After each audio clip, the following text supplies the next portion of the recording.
the Jacksonville Jaguars finished the season with a 9-8 record. They were definitely one of the most disappointing teams in football this season, if not the most.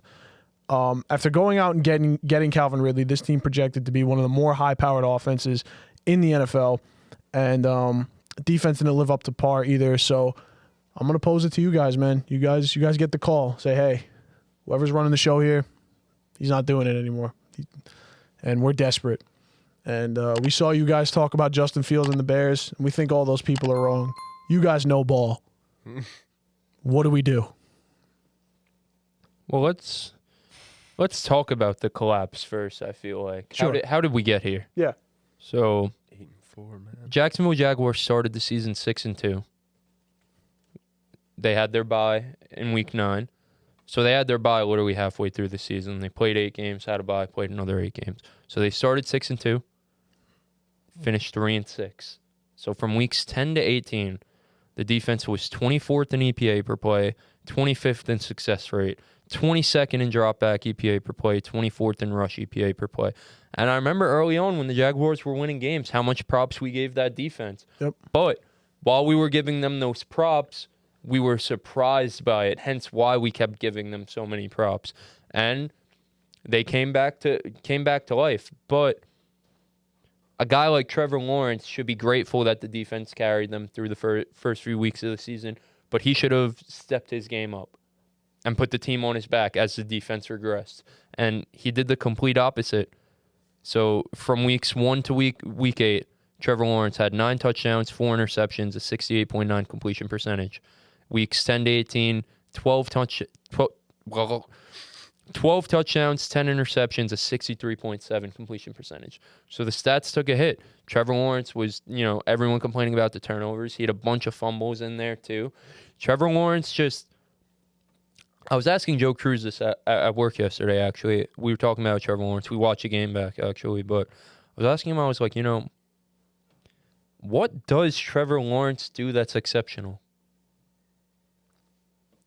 I mean, it's okay to be a great all-around quarterback, Yeah. but I was about to say his accuracy on the deep ball prior to the season especially was great. Like, he was a very good deep ball passer. And it's turned out that, like, this year he regressed significantly. Like, I don't know what it was. It was bad offensive line play. It was Calvin Ridley not being nearly consistent enough.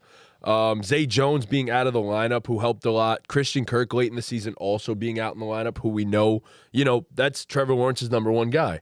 And it's just, okay, here's another one. A ground game that just couldn't get off the ground. Like, it's very interesting, too, because Travis Etienne had a very good start to the season in terms of fantasy. But not efficiency. How I was looking into the defense from the first half of the season to the second half of the season, I looked into the rushing stats just to see, they were probably good in the first half of the season, and then they fell off. It was bad all year. Yep. They were bottom 5 in pretty much every advanced rushing stat all year, which I was very surprised to see. I wasn't expecting that when I was doing my notes on this.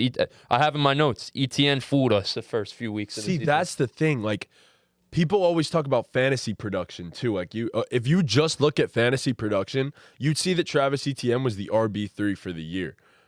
But then you look at the games, and you look at his efficiency numbers, and he's averaging 3.6 yards per carry. And it's like, the offensive line couldn't get any push. He was breaking tackles. That really wasn't much of the problem. It was just the fact that there was no push from the offensive line whatsoever.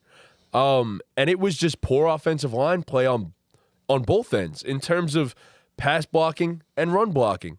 So when you have that combined with an ineffective receiver group, I mean, how much can a quarterback really do? So Trevor Lawrence, I think, will have a bounce-back season next year. They just cleaned house, too. They got rid of their defensive coordinator and offensive coordinator and a bunch of coaches. So they better figure that one out. You got to nail those hires. Yeah. That's a big thing. But it's also just, there was no help to Trevor Lawrence. Like, they were no help to Trevor Lawrence in general. So the last thing I want to say before we go into what they do from here, Christian Kirk might be the MVP of this team. Yep. Because he got hurt in the beginning of Week 13 versus Cincy, and that's when everything pretty much went downhill. Yes. They finished the season, two and whatever from that point. I don't remember what it was from the Cincy game, but, Christian Kirk was having a good season. He got hurt, and that seems to be when everything fell apart. So now, Tom, ask the question, man. Fellas, where does Jacksonville go from here? So, I'm going to be dead honest with you. This is, I don't want to say it's one of the worst situations in the league, because it's not. But, Calvin Ridley's a free agent. Jesus fuck. Calvin Ridley's a free agent. I actually wonder if they fucking heard that from these mics, to be honest. That was insane. That was insane. No remorse. So Trevor Lawrence is up for the extension now. Calvin Ridley's a free agent. Josh Allen's a free agent. And you only have like $27 million in salary cap space. Woof. So it's like, you're not in a great position. You're really not. So you better nail your draft picks. You better re-sign Josh Allen at the bare minimum. And then if you don't re-sign Calvin Ridley, you have a bare wide receiver room. So it's like, you're stuck between a rock and a hard place right now. I think it's literally as simple as you re-sign Josh Allen. You probably got to give Trev whatever he asks for, if we're being completely honest. Because he turned your franchise He's listening around. to see.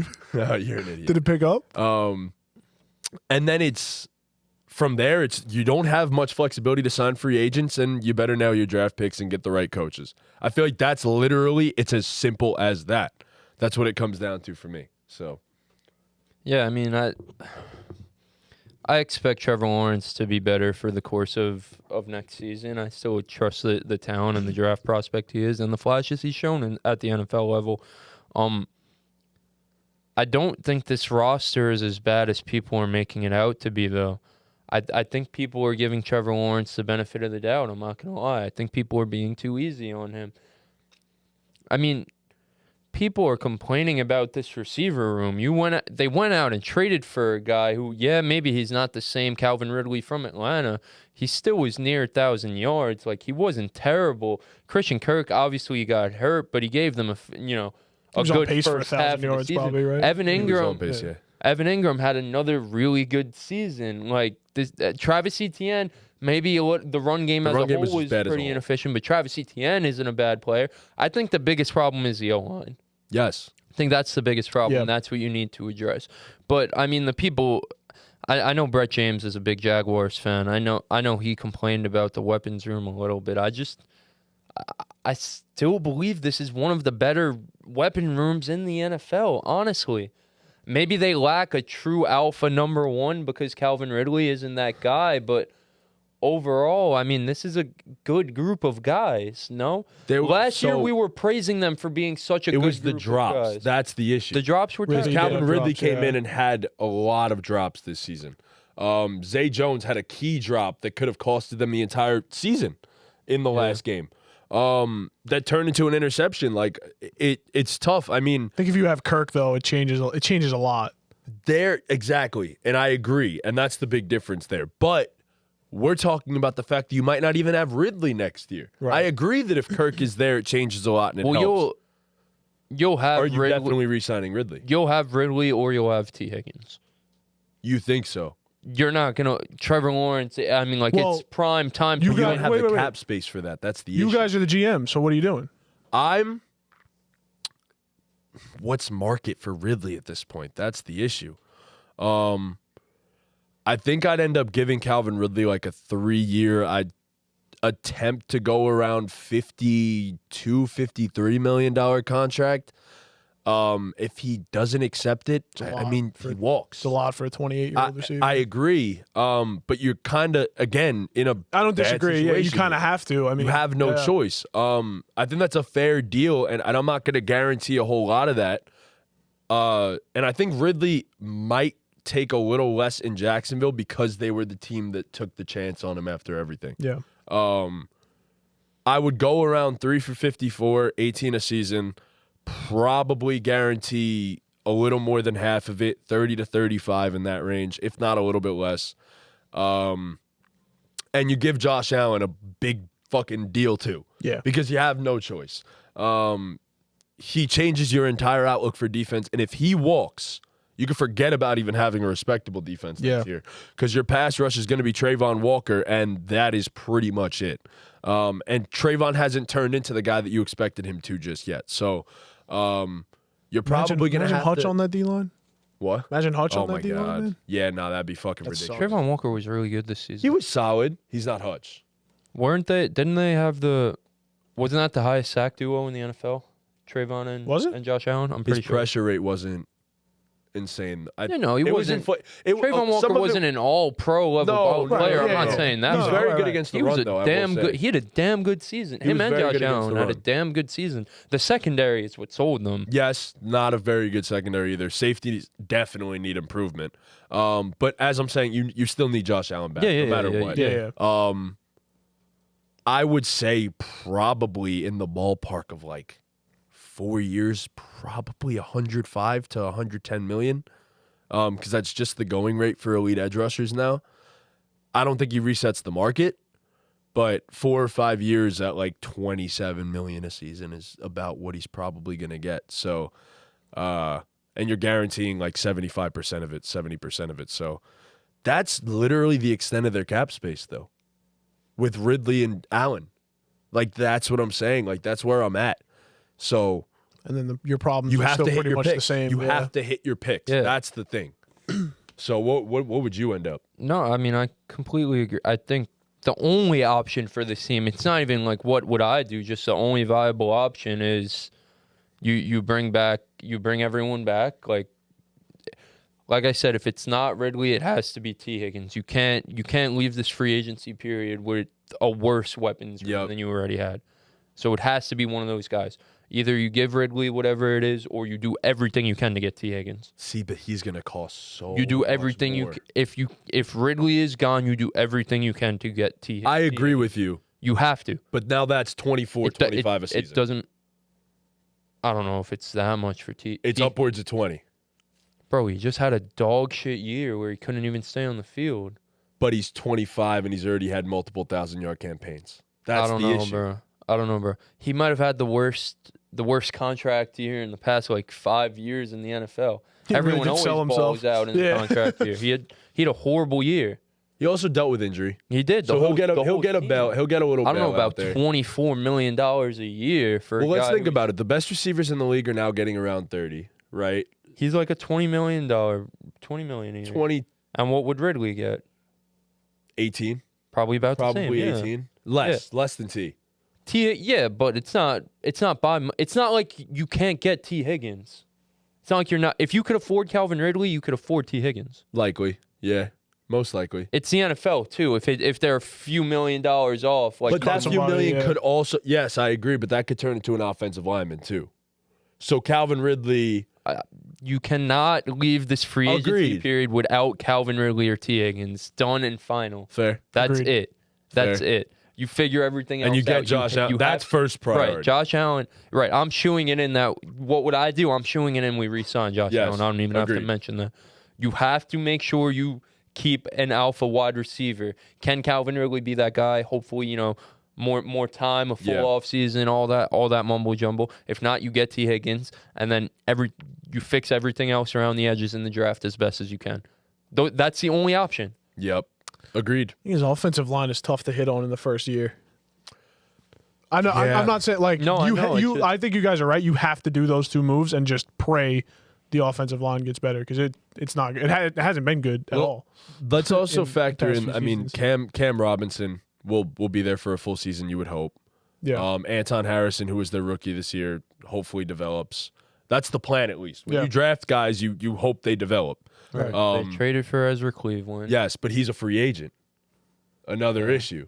And even decent offensive linemen as he is get paid a bit. Yeah. So you got to get him back. You already have what's his name? Brandon. He was a big money free agent as well. But regardless, another offensive lineman that you have set in stone. You're probably going to need a center, and you pray that your right tackle and Anton Harrison develops. That's what it turns into for you. Brandon Sheriff, there it is. Thank you. I was trying to think of his name. But yeah, so that's what it turns into. You got to get yourself probably a guard and or a center, and just pray that there's development and draft a guy potentially. So that's where we're at. Yeah, I think all that. You get Josh Allen back. You get Calvin Ridley or T. Higgins, whoever. Maybe you upgrade the offensive line a little bit, and then a safety or something you get through the draft. If you can get all or most of that and get better Trevor Lawrence play, they'll be better next season. And listen, for as bad as the defense was down the stretch, that secondary is young. You know, they're still Tyson young. Campbell. Tyson Campbell's a There's baller, still a yeah. lot of room for improvement, just like internal development. Yeah, They're Darius Williams had a good season. He was actually one of the few bright spots for that team too. So Yeah, listen, it was a terrible collapse by the Jaguars. Yeah. It was borderline horrible. It was terrible. It was disgusting. It's real bad. But if we look past that, this team isn't in a terrible spot whatsoever. The cap is a little bit tricky, but they have some dudes. They have some guys. They have a good mix of young players, some veterans. Like they're still in a good spot. I know the division's only going to get harder from here on out. That's why it's so disappointing what they did this year, because the division's only going to get tougher from here on out with Stroud and with Anthony Richardson and maybe Will Levis, you know. But I still have faith in this team. I still have some faith in Trevor Lawrence. I'll say your ideal first-round target is probably something like Kool-Aid McKinstry, potentially, if he could fall to you. And that's the guy that you want to end up getting for Jacksonville. And then, obviously, like I said, pray for development on your offensive line. It's that simple. Get a guard in the second round. Kool-Aid McKinstry. So, There's just no way that guy's bad at football. You know. no, he was great for Alabama this year too. So, but even at the NFL level, there's no way that guy's a bad NFL player. No shot. It's too legendary of a name. Yeah, no shot. I knew what he looked like before I looked him up. Just a big red guy that runs through walls. Yes, that's exactly what he looks like. All right, but that's right. what I got for the Jags. That's where I'm at.